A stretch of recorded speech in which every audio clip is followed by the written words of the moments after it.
আসাম ডিপাৰ্টমেণ্টত যিমান competitive exam সেই কম্পিটিটিভ এক্সামক লৈ এটা ডাঙৰ সিদ্ধান্ত আজি কেবিনেটত লোৱা হৈছে সিদ্ধান্তটো এনেকুৱা ধৰণৰ অসমত যিমান এছটি এছটি কেণ্ডিডেট আছে সেই এছটি এছটি কেণ্ডিডেটে আসাম ডিপাৰ্টমেণ্টৰ যিমান কম্পিটিটিভ এক্সাম হ'ব সেই কম্পিটিটিভ এক্সামত কোনো ধৰণৰ এপ্লিকেশ্যন ফিজ নেক্সট টাইমৰ পৰা দিব নালাগিব তো কি লিখিছে সেই সিদ্ধান্তত লগতে আমি বহুতখিনি কথা আলোচনা কৰিম ভিডিঅ'টো স্কিপ নকৰিব encouraging aspirants from ST ST community with the view encourage more participation of youth from ST ST community in competitive exam the Cabinet has accorded approval to the proposal for exemption of examination fees for the service or post under Government of Assam SC/ST. তো কি কৈছে SC/ST ক্যান্ডিডেটে মানে যিবোৰ পৰীক্ষা হয় যেনেকৈ ADRE পৰীক্ষা দিলে আপোনালোকে এডিআৰই পৰীক্ষাত এপ্লিকেশ্যন পৰীক্ষাটো নহয় সৰি এপ্লিকেশ্যন ফৰ্ম কৰিছিলে সেই এপ্লিকেশ্যন ফৰ্মত প্ৰতিজন কমিউনিটিৰ জেনেৰেল হওক OBC হওক SC/ST সকলোৱে কিবা নহয় কিবা এটা ফিজ ভৰিব লাগে CPSC পৰীক্ষা হয় তাতো কিবা নহয় কিবা এটা ফিজ ভৰিব লাগে কিন্তু আপকামিং যিবোৰ এক্সামছ হ'ব সেইবোৰ SC/ST ক্যান্ডিডেটে কোনো ধৰণৰ ফিজ ভৰিব নালাগিব এইটো এটা খুব ভাল সিদ্ধান্ত কিয়নো বহুত ডিস্ট্ৰিক্টত এনেকুৱা দেখা যায় যে SC/ST ক্যান্ডিডেট বহুতখিনি পিছ পৰি আছে ইকনমিকেলি তেওঁলোকে তো তেওঁলোকৰ ফাইনেন্সিয়েলি অলপমান ষ্ট্ৰং মানে ফাইনেন্সিয়েলি তেওঁলোকে এইখিনি ৰিকভাৰ কৰাৰ কাৰণে মানে এইখিনি ব্যৱস্থা চৰকাৰে কৰিছে SC/STৰ ক্যান্ডিডেটে যাতে মানে বেছিকৈ আসাম গভৰ্ণমেণ্টৰ এক্সামত এপ্লাই কৰিব পাৰে কিয়নো চৰকাৰে হয়তো ডেটা দেখিছে যে এজ কম্পেয়াৰ টু আদাৰ কমিউনিটি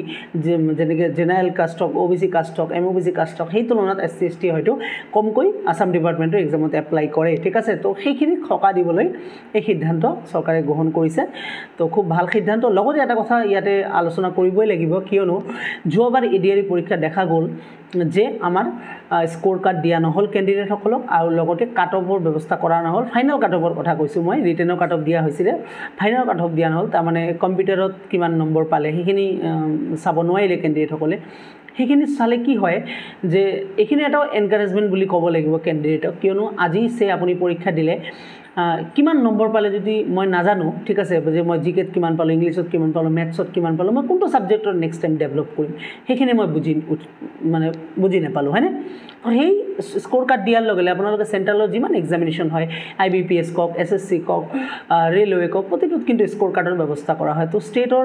সেইখিনি ব্যৱস্থা কৰিব লাগে অলপ কষ্ট হ'ব ডেফিনেটলি ডিপাৰ্টমেণ্টৰ তো ডিপাৰ্টমেণ্টক এইখিনি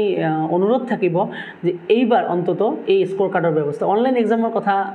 আমি নকওঁ কিয়নো অনলাইন এক্সাম কণ্ডাক্ট কৰাটো ইমান মানে এভেইলেবল নহ'ব ইমান হয়তো